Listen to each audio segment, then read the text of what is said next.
El precio del trono. Corre el año 1469. La noche cubre los campos de Castilla cuando, disfrazado de mozo de mulas, viajo en secreto hacia mi destino. Tengo solo 17 años y sé que si los partidarios de Juana la Beltraneja me descubren, todo podría perderse, mi libertad, mi corona y probablemente mi vida. No busco únicamente un matrimonio. Busco la pieza clave en un tablero de ajedrez que unirá dos reinos divididos. Tú, que me escuchas desde el futuro, probablemente me conoces por las estatuas y los libros de historia. El unificador, el guerrero de la fe. Pero detrás de esa imagen hay un hombre de carne y hueso, con ambiciones, pasiones y decisiones difíciles que marcaron su época. El poder no se gana solo con oraciones, sino también con inteligencia y estrategia. Pero antes de morir, debo confesar que el trono no fue lo único que puse en riesgo. Hubo pasiones y pactos en la sombra que incluso Isabel desconocía. Lo que muy pocos saben es que aquel viaje nocturno no fue solo una aventura romántica de juventud. Fue el primer gran acto calculado de mi vida. Cada paso que daba sobre aquellos caminos polvorientos de Castilla era un movimiento en el tablero que yo ya había comenzado a diseñar en mi mente. La unión con Isabel no era solo un matrimonio de amor, aunque el amor también estuvo presente.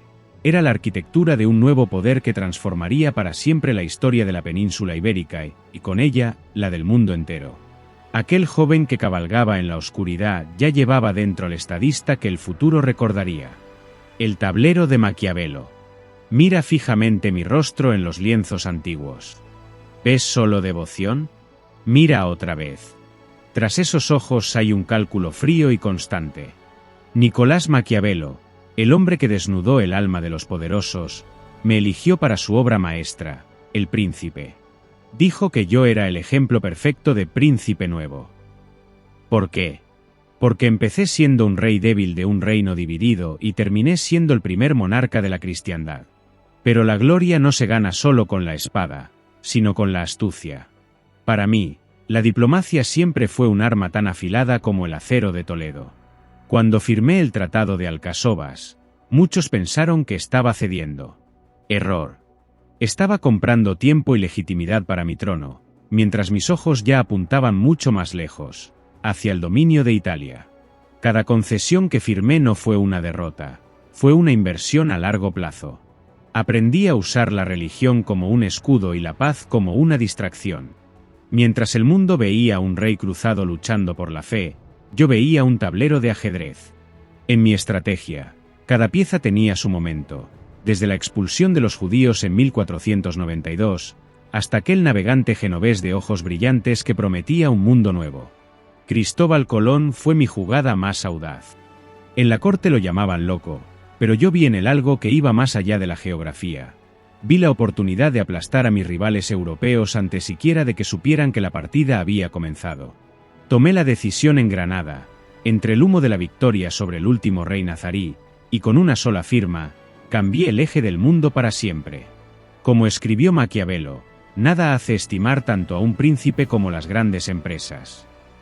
Y yo me encargué de que el mundo nunca olvidara las mías. Seda y bastardía. Pero bajo la armadura del rey late un hombre de carne y hueso. Isabel fue mi gran amor y mi igual en el trono, pero no siempre el único refugio de mis tormentas personales. Aquella fue una unión que marcó el destino del mundo, pero nuestra alcoba guardaba secretos que la corona no podía admitir públicamente sin poner en riesgo la imagen de solidez que tanto nos había costado construir. Antes de nuestro matrimonio, mantuve una relación profunda con Aldonza Roig de Iborra, noble catalana de carácter fuerte. De aquella unión nació mi hijo Alonso de Aragón, a quien reconocí públicamente en 1474 mediante documento oficial. Con el tiempo lo nombré arzobispo de Zaragoza y llegó a ser virrey de Aragón, un hombre de gran influencia en los asuntos de la corona. Isabel conocía su existencia. En la corte se habla en voz baja, pero ella supo mantener la dignidad del reinado por encima de todo, con esa grandeza que siempre la caracterizó. También hubo otras mujeres en mi vida, Juana Nicolás, de Tárrega, y las dos Marías, que terminaron sus días como abadesas en el convento de Madrigal de las Altas Torres sin saber durante mucho tiempo que llevaban mi sangre. Aldonza, por su parte, Recibió protección y un matrimonio que le permitió ascender socialmente hasta convertirse en vizcondesa de Évol. Son parte de esa España olvidada, mujeres y descendientes que la historia oficial casi borró, pero que yo intenté proteger en la medida en que un rey podía hacerlo. Cada uno de esos nombres representa una historia que merece ser contada, una vida que existió en los márgenes del gran relato oficial y que, sin embargo, formó parte del tejido vivo de mi reinado. Ignorarlos sería amputar una parte real y verdadera de lo que fui como hombre. La danza de las favoritas. Una de las pasiones que más tensiones genera en la corte es la que viví con Beatriz de Bobadilla, dama de Isabel y mujer de gran temperamento. En aquella época, la política y la alcoba eran inseparables, y cada favor real era vigilado por 1000 ojos. Los cronistas hablan de celos intensos y de un acercamiento que no pasa desapercibido entre los muros del Alcázar con la que muchos llamaban la Dama de Hierro. Beatriz no era solo una distracción. Era una mujer con un poder político real, una figura a la altura de la propia reina en astucia e influencia. Se rumoreaba que Isabel, sintiendo amenazada la armonía de su hogar y de su consejo por esta presencia, consideró seriamente apartarla de la corte. Sea cierto o exagerado por los embajadores extranjeros, lo que sí es verdad es que Beatriz representó un desafío permanente a la paz de nuestro matrimonio y a la estabilidad del entorno más íntimo del poder. Lo que resulta fascinante, y que pocas crónicas se atreven a señalar con claridad, es que Beatriz de Bobadilla era también una figura de considerable influencia política. Sus opiniones llegaban a los oídos de la reina, y su posición en la corte le permitía mover hilos que otros ni siquiera alcanzaban a ver. Era, en ese sentido, un poder dentro del poder, y eso la hacía doblemente peligrosa y doblemente fascinante para quienes compartíamos aquel escenario de intrigas constantes. Si observas con atención el cuadro de la Virgen de los Reyes Católicos, conservado hoy en el Museo del Prado, verás a Isabel y a mí orando juntos. Pero también verás una cierta distancia en nuestras miradas. Ese retrato no solo muestra fe, también refleja la soledad del poder y el precio que ambos pagamos por mantener unido un reino tan frágil bajo una apariencia de perfección y armonía conyugal que el mundo exigía ver. El ocaso del León. La muerte de Isabel en 1504 marcó el final de una era y el inicio de mi propia soledad más profunda. Su ausencia dejó un vacío que ninguna victoria militar pudo llenar del todo. Ella era mi equilibrio y mi mejor consejera. Me encontré solo en un trono que yo mismo había ayudado a construir, pero que ahora se sentía inmenso y frío. A mi lado, mi hija Juana, cuya salud mental se deterioraba día a día, se convertía en el centro de todas las intrigas. Sentía la presión constante de asegurar un heredero que no fuera un Habsburgo, alguien que continuara la obra que Isabel y yo levantamos juntos con tanto sacrificio y que ahora veía amenazada por intereses extranjeros.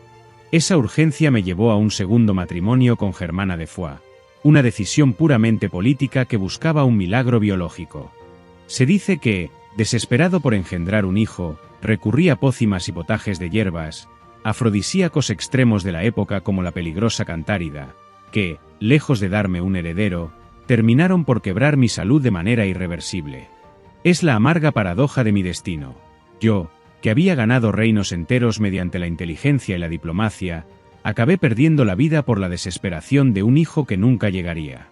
El león no cae ante una espada enemiga, sino ante su propia obsesión y su fragilidad humana. Hay algo profundamente revelador en este ocaso. El hombre que había diseñado tratados internacionales, financiado la empresa más audaz de la exploración humana y unificados reinos tras siglos de división, sucumbía ante el deseo más elemental de todos: dejar una semilla que prolongara su legado. Nadie, ni el más poderoso de los reyes cristianos, escapa completamente a su propia vulnerabilidad.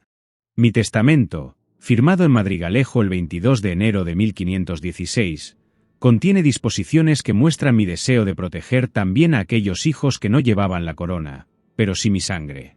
Muero con la conciencia de haber cambiado el destino de España para siempre, aunque llevándome a la tumba un alto precio personal que solo yo, en el silencio de estas frías noches, conocí en toda su dimensión. El legado de ceniza y oro. Aquí termina este recorrido por mi vida. Fui el rey que unió España, el que Maquiavelo admiró por su astucia, el que abrió las puertas de un continente desconocido, y también el hombre que, como cualquier otro, tuvo pasiones desordenadas, errores imposibles de ocultar y soledades que ninguna corona podía aliviar. Mi sangre no solo corre por las coronas legítimas de Europa, sino también por esas líneas menos conocidas que forman parte de la España olvidada. Hijos e hijas que vivieron en la sombra pero que también contribuyeron, a su manera, al legado de una nación que yo ayudé a dar forma. Hoy, gracias a los archivos, podemos darles el reconocimiento que la historia oficial les negó durante siglos de silencio conveniente. El legado de un rey no se mide únicamente en batallas ganadas o territorios conquistados. Se mide también en las vidas que tocó, en las decisiones que tomó cuando nadie miraba y en los silencios que eligió guardar para proteger lo que consideraba más importante.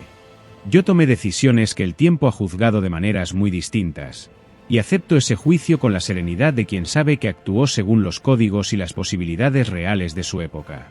Tú que me has escuchado, te invito a reflexionar. ¿Fue Fernando el Católico solo un rey ambicioso o también un hombre que hizo lo necesario en tiempos extraordinariamente difíciles? La historia juzga con dureza, pero los archivos nos permiten ver la humanidad que se esconde detrás de la corona. Gracias por acompañarme en este viaje por los secretos mejor guardados de nuestra historia. Si te ha gustado, dale like, suscríbete y activa la campanita.